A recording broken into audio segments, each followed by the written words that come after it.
بسم اللہ الرحمن الرحیم۔ فرحاد علی تیمور، دیوتا،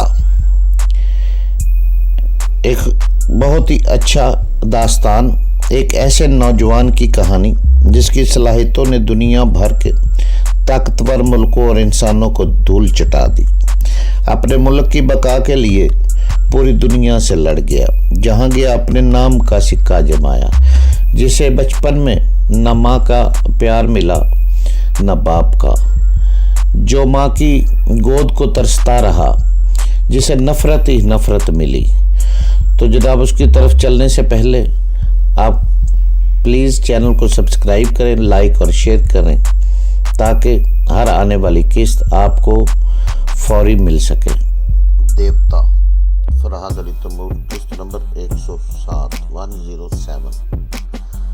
میری یہ خوش فہمی ختم ہو چکی تھی کہ اس کے سب سے بڑے خطرناک اہلکار بیل منڈو کو ختم کرنے کے بعد میں کچھ عرصہ کے لیے پرسکون زندگی گزار سکوں گا۔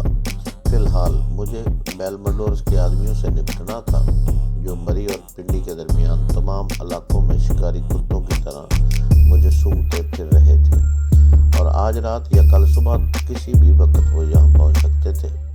مجھے جلد از جلد شیتل اور چیتل کو ان کے مقابلے کے لیے تیار کرنا تھا۔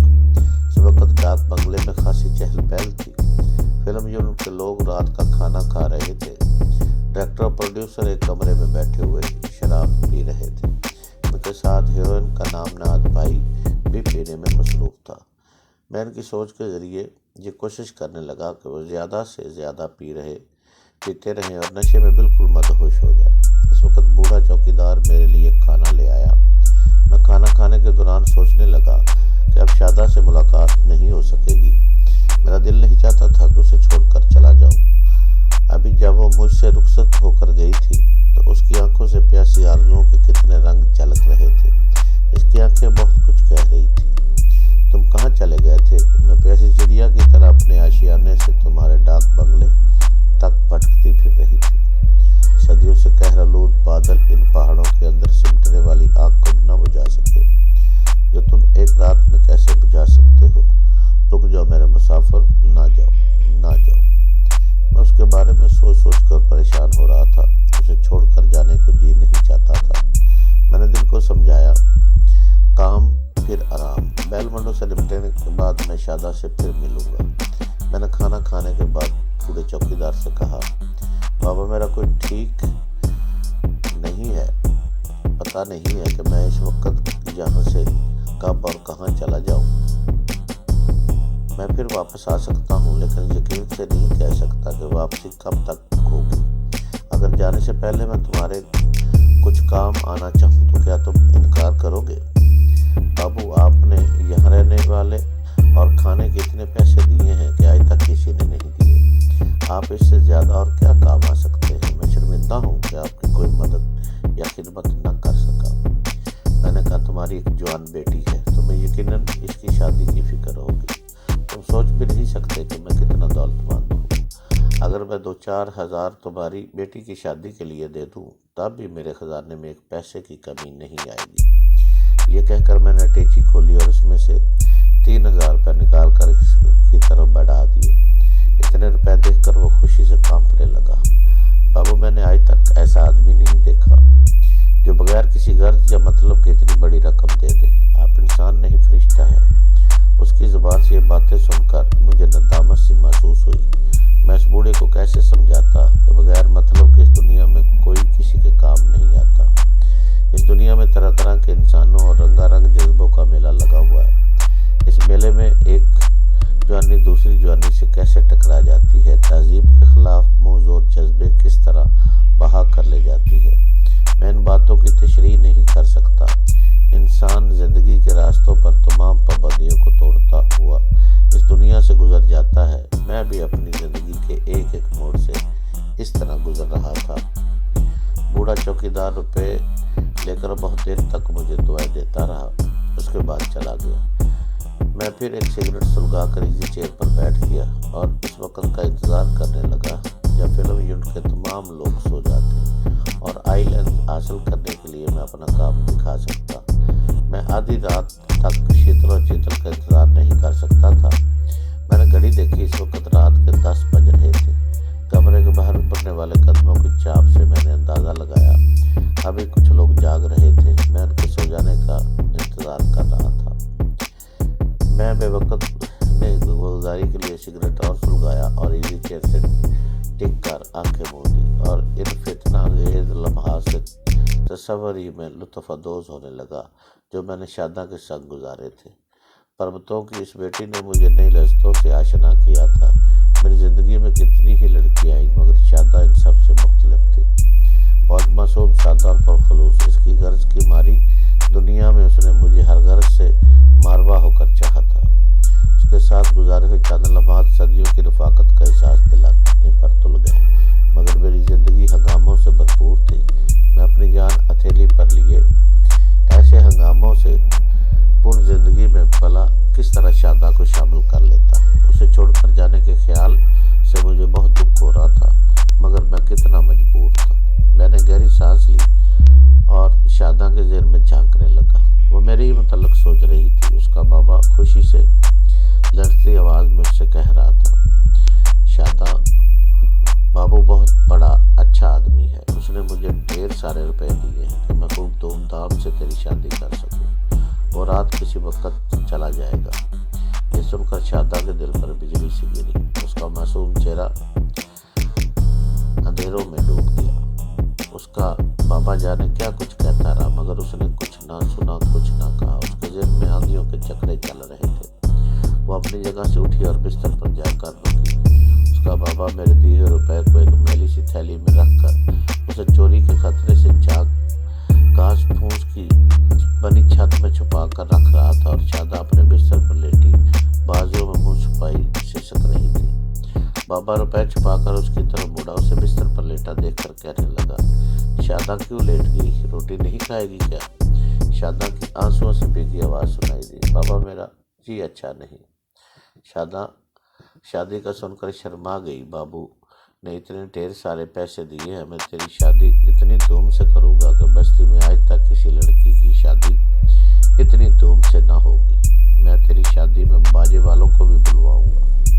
چپ کر جا بابا، میں شادی نہیں کروں گی۔ یہ سن کر اس کا بابا ہنس پڑا اور اٹھ کر اس کے بستر پر آ گیا۔ یہ سب لڑکیاں کہتی ہیں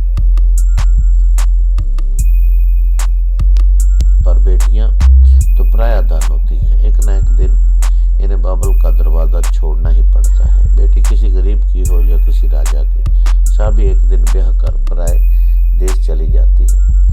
شاداں کی سسکیوں کی آواز سن کر وہ پیار سے اس کے سر پر ہاتھ پھیرنے لگی۔ پگلی رو رہی ہے، ارے ابھی سے ہی کاہے کا رونا دھونا تیرا؟ بیاہ کی کوئی آج تھوڑا ہی ہو رہا ہے، کیوں رو رہی ہے؟ اپنی جان ہلکان کر دی، چل سو جا۔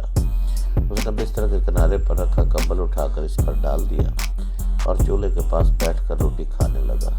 شاداں چپکے چپکے سسک رہی تھی۔ اس کا روٹی کھا کر اپنے بستر پر لیٹ رہا اس کا بابا۔ شاداں اپنی سوچ میں مجھ سے گلہ کر رہی تھی، بابو تو بھی سارے شہری بابوں کی طرح ہر جائی نکلا، بس تیرے اندر اتنا ہی حوصلہ کا، تم شہری لوگ جب پیار نبھا نہیں سکتے تو کرتے کچھ۔ شاداں تو تیرے پیار میں ڈوب کر اتنا فاصلہ طے کر گئی کہ واپس لوٹنا اس کے بس میں نہیں رہ گیا۔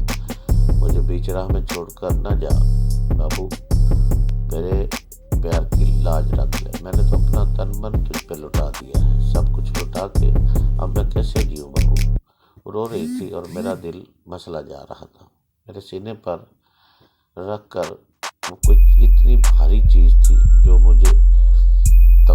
مجھے بھی پریشان کر رہی تھی۔ شاداں نے جدائی کا تصور میرے لیے بڑا روح افزا تھا۔ خاموش ہنگامے مجھے اتنی مہلت نہیں دے رہے تھے کہ میں شاداں کو اپنی زندگی میں شامل کر سکتا، لیکن اگر انسان کی ساری خواہشیں پوری ہونے لگیں تو وہ پھر کیسے اللہ کا شکر ادا نہ کرے، اللہ سے کیوں نہ کچھ مانگے۔ میں نے گہری سانس لے کر گھڑی دیکھی، رات 12:45 ہو چکے تھے۔ خیالات میں کھو کر مجھے احساس ہی نہ ہوا کہ کتنا وقت بیت گیا۔ اب میرا کام کا وقت آ گیا تھا۔ میں نے احتیاط کے طور پر بوڑھے پروڈیوسر کے ذہن میں